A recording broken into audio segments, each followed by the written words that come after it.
What is a backdoor Roth IRA?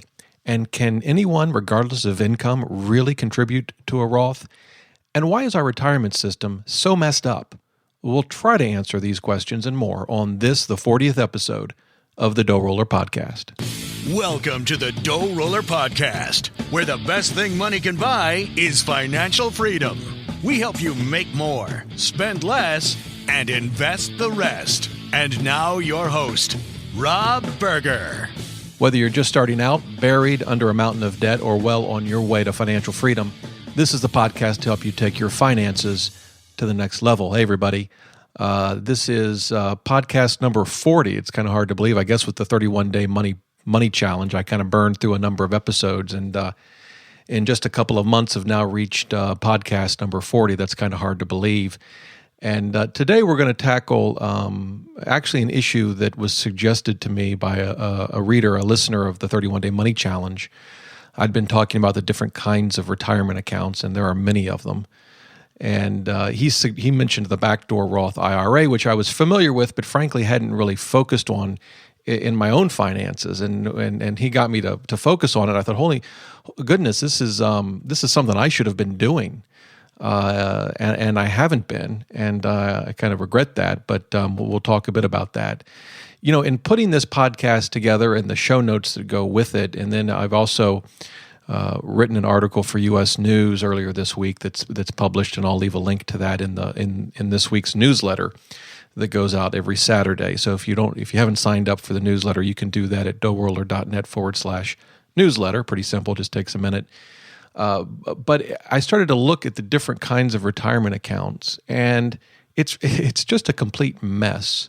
And it really, at one level, it results in some, I think, very unfair outcomes. And let me just give you a couple of examples. You know, some of us have jobs, and we have a 401k plan.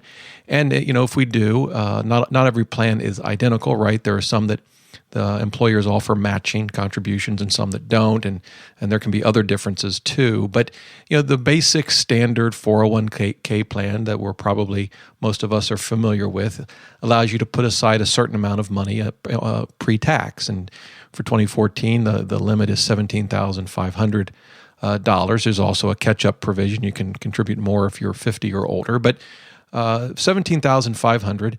And but what if you work at a job and you don't have access to a 401k? Well, you have an IRA, right? And we're of course familiar with IRAs. And if you don't have a plan at work, and let's assume you're single for a moment.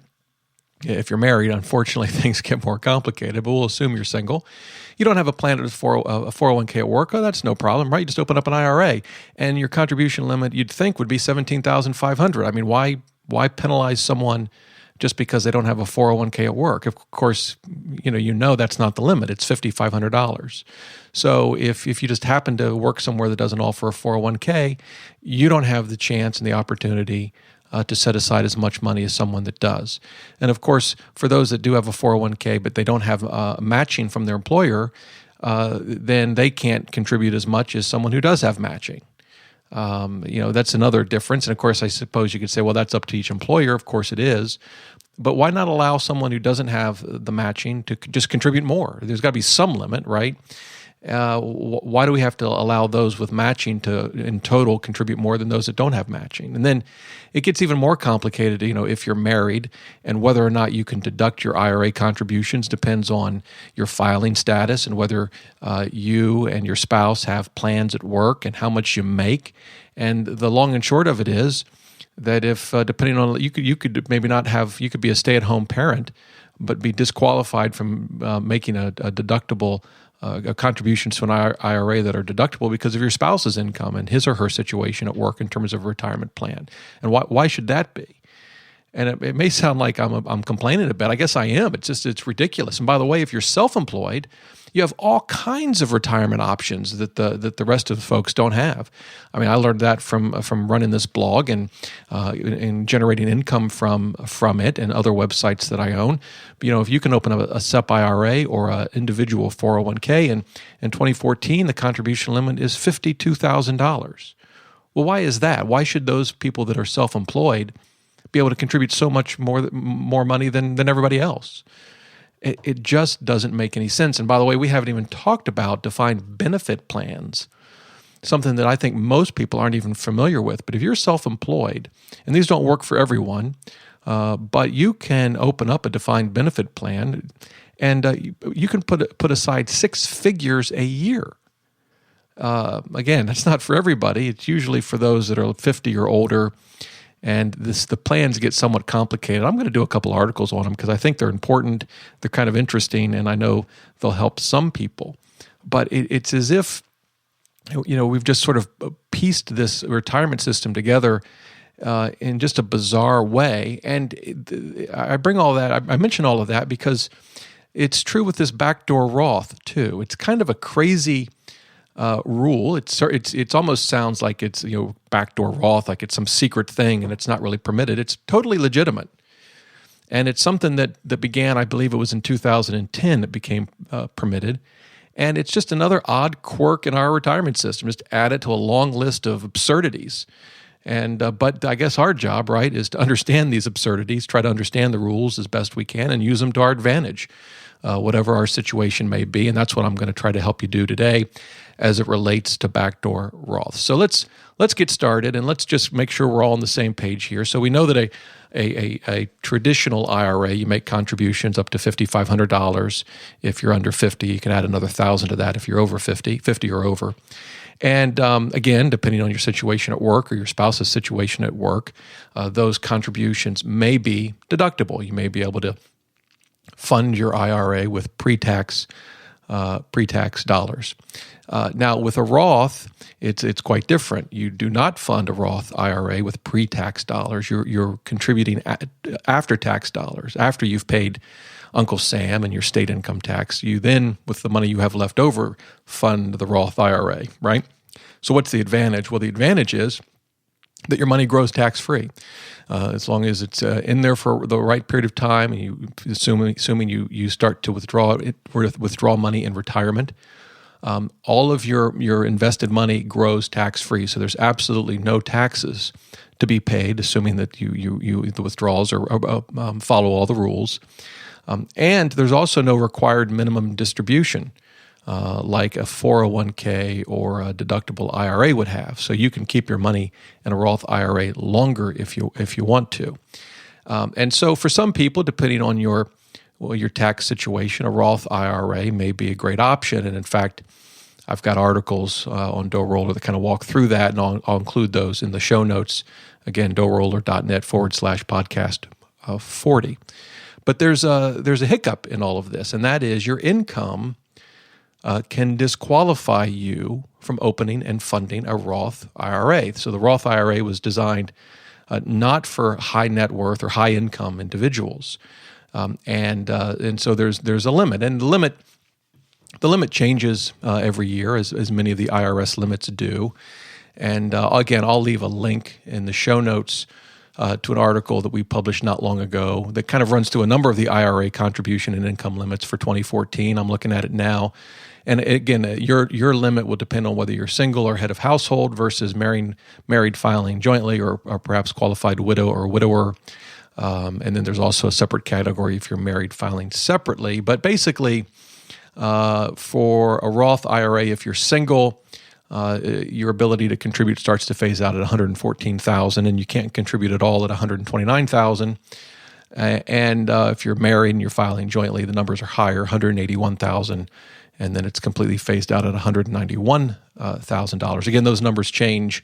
I'll say 2 things about those numbers. 1, they change every year, and 2, as you start to make your own plans, you need to make double sure for yourself that those numbers are right. And I think that's very, very important that you double check for yourself that you've got all the numbers right, because this gets very, very complicated.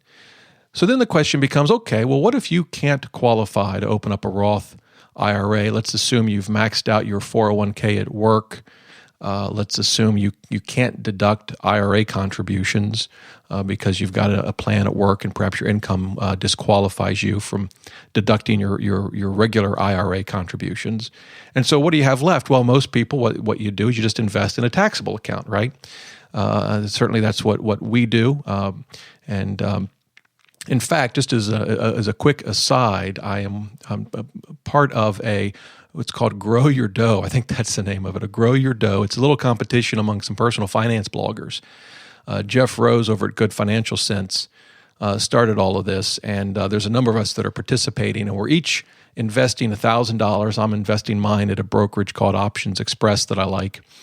And we're going to just kind of give updates once a month. I'm going to be publishing my first update at the end of February.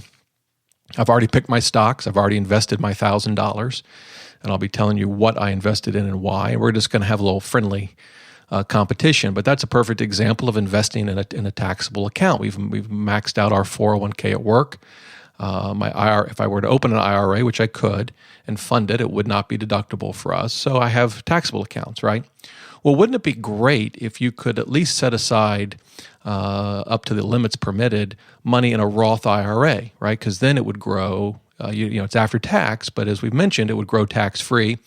And then when my wife and I retired, we could leave the money in there as long as we wanted to, with no required minimum distributions. And then when we did take it out, there'd be no taxes. But again, there's limits, as I mentioned, to the Roth IRA, so you can't do it except, enter the crazy rules of retirement accounts.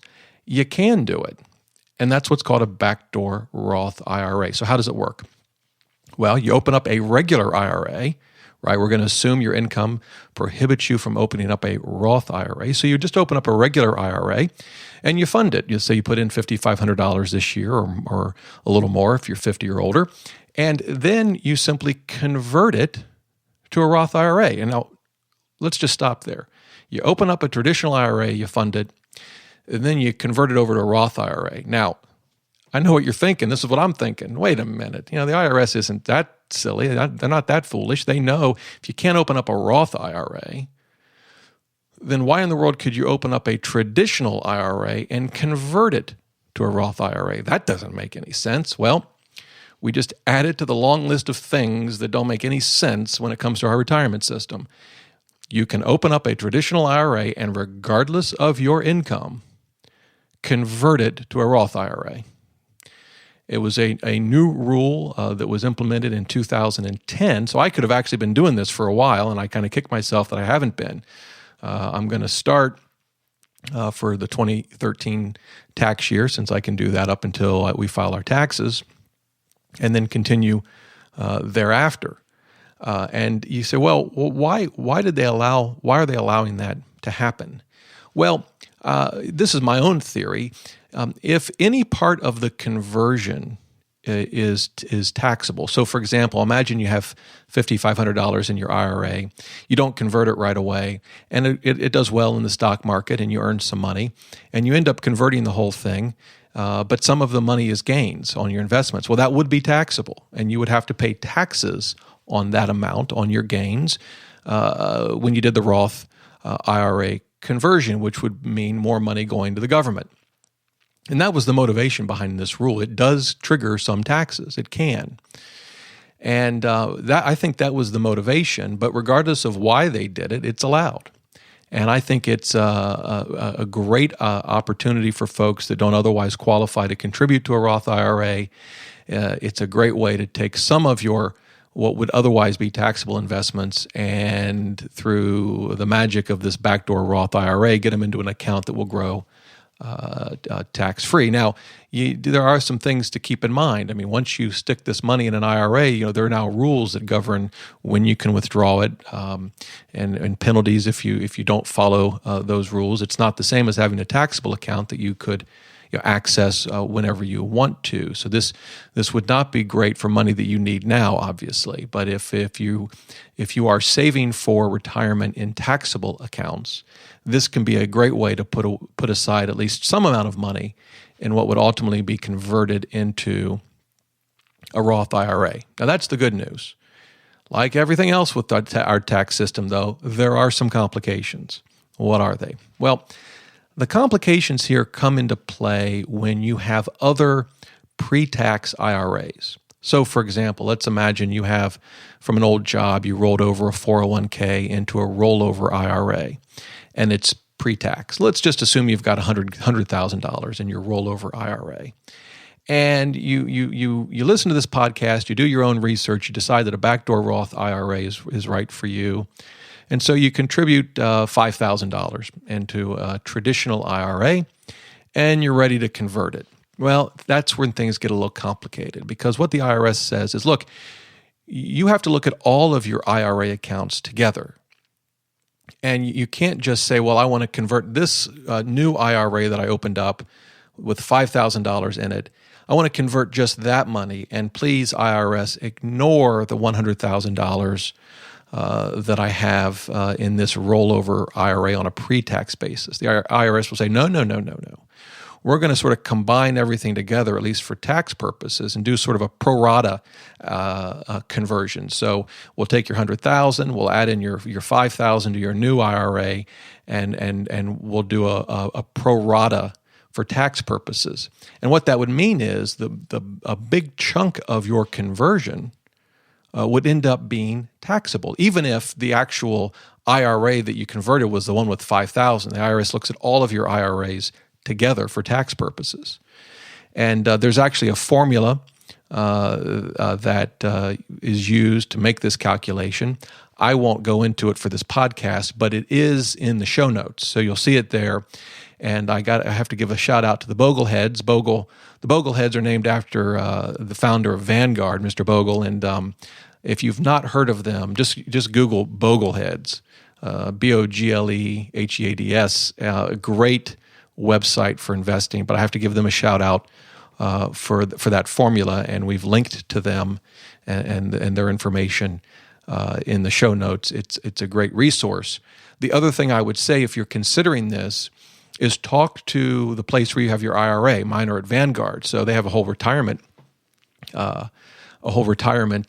group there, and they can help you with this and help you with the calculations and walk you through it, which is what I always recommend. When I get a lot of emails from folks about retirement questions, I give them the best information that I have, but I say, look, this stuff is complicated, and I get it wrong sometimes. And your best bet is to talk to a retirement specialist. And oftentimes you think, well, I don't know where to go. Well, Vanguard, or if you're at Fidelity, for example, or Charles Schwab, they're all going to have retirement experts that can help you. And I would highly recommend that you use those resources, particularly if you have other IRAs out there that will absolutely affect how they calculate the taxes you would have to pay if you did this backdoor Roth IRA. Now, in a perfect world, wouldn't it be great if you didn't have any IRAs, let's say, and then you didn't have to worry about this? That's actually the situation that my wife has. She works for a charitable organization, an adoption agency. And I've mentioned this before, but I'll mention again, by the way. If you ever have questions about adopting, feel free to shoot me an email. My wife and I are the proud parents of 2 adopted children, and it's the field that my wife is in now, and happy to give you any information we can if you have any questions. But in any event, so she has a 403B, which is just like a 401k, but for a charitable organization. She doesn't have any separate IRAs, so we could open up a traditional IRA in her name, right, and convert it over to a Roth without any problems.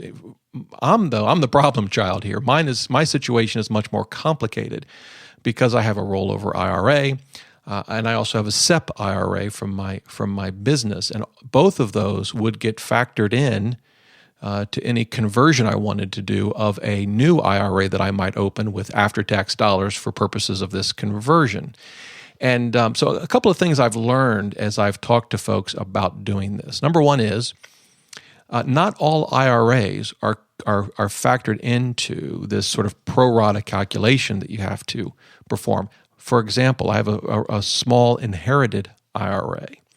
That's treated separately. So if you have an inherited IRA, at least what I'm being told by the folks at Vanguard, is that that would not be an issue and wouldn't be considered in calculating how much of your conversion would be taxable. But the SEP IRA and the Roth IRA, the SEP IRA and the rollover IRA would be factored in, which basically makes a backdoor Roth conversion for me not all that feasible. Now, the last point I'll make, and this just takes the complexity up another level, but it's something to think about. I can, if I want to, get rid of my rollover IRA and my SEP IRA. And you say, well, how in the world would you do that? Well, I could open up an individual 401k, right? They're very similar to a SEP IRA. They're ideal for small business or if you're self-employed, and the contribution limits are basically the same. The calculation is a little bit different, and so in some cases, I think the individual 401k is more favorable. But the ultimate hard limit is $52,000 in 2014. But they're basically the same. But I could open up an individual 401k and transfer, consolidate, or sometimes they call it a reverse rollover, do a reverse rollover of my rollover IRA and my SEP IRA into this individual 401k, and then fund my new IRA and convert it over and not have to worry about the pro rata allocation for tax purposes. Hope you followed all that. If you have any questions, shoot me an email. Now, this gets me to, I guess, the final point here, and that's another frustration about our retirement systems. The IRS allows a lot of different things with all of these accounts, but that doesn't mean that the administrator of your account has to allow it. You say, well, Rob, what are you talking about? Well, I'll give you a perfect example. You've probably heard that you can take a loan from a 401k.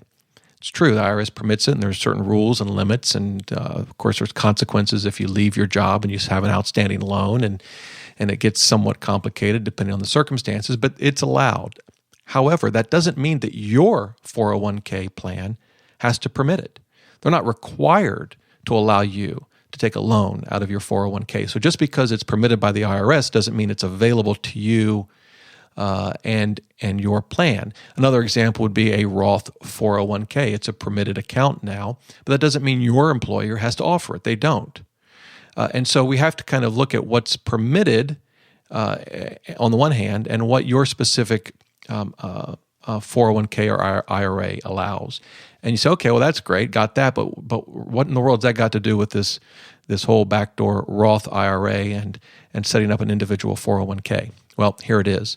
Not all individual 401ks permit you to consolidate a SEP IRA and a rollover IRA into the new 401k. And I learned that by calling Vanguard. Vanguard offers an individual 401k, but they do not allow you to consolidate existing rollover IRAs and SEP IRAs into the 401k. So if I were to open up my individual 401k at Vanguard, which is where I would have opened it, I wouldn't have been able to consolidate these my two IRAs, which was the whole purpose of me opening it in the first place. I called Fidelity. Fidelity has an individual. They call it a self-employed 401k. It's the same thing. And they do allow this reverse rollover. They would allow me to take my SEP IRA and my rollover IRA and move it into this self-employed 401k. Now, I'm probably not going to do that in my case. I'm probably just going to pass on the backdoor Roth IRA for me. I'll set it up for my wife, but probably not for me because I really just don't want to go through the headache of opening up yet another account at another financial institution and transferring my Vanguard IRAs over to another financial institution. I could do it, but I probably won't. But the key here is that just because you can do a reverse rollover from IRAs into an individual or self-employed 401k, it doesn't mean that where you open it up will permit it. And so it's very important for you to understand what the various plans allow, not just what the IRS permits. Okay, I know today we've gone into the details here, but I think this is a really important topic for those that can't otherwise open up a Roth IRA. They're a great vehicle to invest for retirement, and you may want to consider this backdoor Roth IRA if it's something. Again, if your specific circumstances prohibit you from a Roth IRA, this may be a good option that you want to check out. As always, though, talk to the specialists. Call up Vanguard, call up Fidelity, call up wherever you keep your retirement accounts. They will have someone that can help you walk through this. And I would highly recommend that you take advantage of those because, as you can tell from this podcast, and I've tried to walk through it as best I can, this stuff is complicated. So that's the show for today. As always, you can email me at dr@DoughRoller.net. I've been getting a ton of email, and I love it. The 31-Day Money Challenge, I think, really sparked a lot of email. I'm still getting email from that, even though we ended it almost a month ago now. Of course, some folks are listening to it now, but that's just sparked a lot of questions. Love to get your email. Do my best to answer it. And so that's that. Again, you can sign up for the newsletter at DoughRoller.net/newsletter. And the other thing I'd be grateful for is if you'd leave a review of this podcast. I know it's a bit of a hassle. It takes a couple of minutes, but I'd be grateful for that. Tell me what you think. Leave a review on iTunes. It helps me make this show as best as I can. And at this point, too, if you're a longtime listener, which I guess would only be about 3 months since I started this podcast at the end of last year, you may be saying, well, Rob, where's the outro music? It's this right here. Hang on. That. Why aren't you playing that? I was like, I don't know. I just wasn't in the mood to hear. So I didn't play it this time. I don't know. Maybe I'll ditch that. It seems a little too. So I decided, not today. Maybe I'm just in a mellow mood. If you have any questions about a backdoor Roth IRA, though, shoot me an email. I'll do my best to answer it. And as I said before, use the resources that are available to you. Call up your mutual fund company or brokerage company. They will absolutely help you with this, and it may be a great option for you. Until next time, remember, the best thing money can buy is financial freedom.